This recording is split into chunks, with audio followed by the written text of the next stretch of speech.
What is Feldenkrais and what is the Feldenkrais method?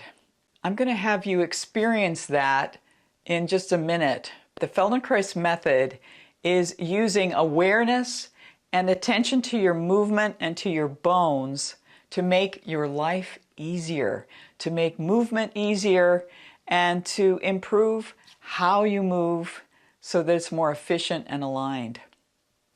Let's try something on the floor and see if that works. And if you can't get down to the floor, do this on your bed. So lie on the floor or your bed and have your knees bent. And we're going to do a movement that works with rolling, but this also will clear your nervous system, calm you down, and feel like you've had a bath. This is based on my buffalo series, looking at the animal, the American buffalo, and what we can learn from them with our own movement. Take and bring your knees up so they're off the floor. You can even raise your feet and take your hands on your head. If you had horns, they would be behind and above the ear level so that you could pick up your head easily with your hands. And just begin to tilt your knees and your legs to the right a little bit and come back to the middle. It's easier to do this if you lift your head with your hands so that the weight of your upper body can help your legs. Do this movement a little bit and then let's rest. The Feldenkrais method has lots of little rest periods, and that keeps you from over-efforting. If we want to do something more efficiently, we want to reduce the amount of effort you do it in. So that's a big part of the method, is using the least amount of effort so that you can learn to do something more efficiently. Now, why are we doing this movement? We're doing this movement to be more efficient with rolling, but also for a function. The buffalo did this as a dust bath. So bring your knees up and think about rubbing the back of your butt on the floor as if you're trying to dig down into the cool dirt to cool off your whole body by moving the dirt with your knees swinging a little side to side slowly. And also to get that dirt in your hair. If you were a buffalo, it would get the dirt in the hair. And then rest. And lengthen your legs now. And just that little movement of trying to scratch the back of your butt into the floor. Can you feel the bones of your pelvis resting into the ground? And take a breath or two. And can you feel any other bones in your body? Maybe your arms, your shoulders, the back of your head.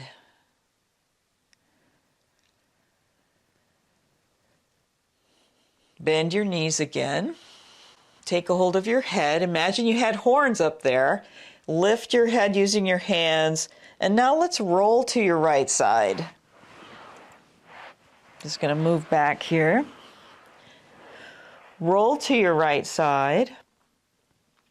And think about if you were to rub the right side of your body into the ground, make some movements of sliding your knees and your elbows toward one another, but rubbing on the ground lightly. If you were trying to take a dust bath, to feel the contact with the ground. And rest for a moment. And now lift your left leg toward the ceiling and then lift your head off the floor with your elbows with that left knee. And then see if you can come onto your back with lifting the right knee. And then once more, we're going to roll to the right and think of, as you roll, that you can dig into the dirt with the right side of you. dig into the dirt, and then come down to your side. And then slide your knees up and down and feel your rib cage into the floor sliding. Elbows can slide as well, so that you're really covering your side of yourself with the dirt in your imagination. And then let's roll onto your back and rest. Lengthen your legs and feel the difference. Roll your head side to side and notice, does it feel different to roll your head to one side or the other?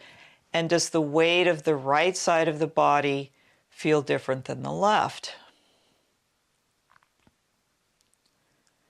I'm going to pause here and have you bend your knees.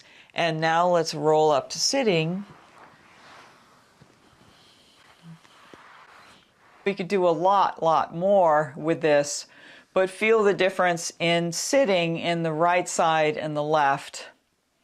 And if you can, come to standing and walk around and notice the difference in having done a dust bath on one side of yourself versus the other. And normally I would walk you through the other side, but see if you can do this on your own. After you've walked around, take yourself through what we did on the other side, pretending that you're an American buffalo rolling on the ground, trying to cool off, trying to get that dirt into the skin to calm down the skin if there's been bugs biting you. And then notice afterwards, does your nervous system feel different? Do you feel clearer? Do you feel more connected to the ground? So the Feldenkrais method helps you move easier. You can apply it to exercise, you can apply it to music, playing music, gardening. You can apply it to any activity in your life. So I use it in working with all the different animal forms and nature, and how can we learn from the animals. But there's so many other wonderful practitioners using the Feldenkrais method in their own way.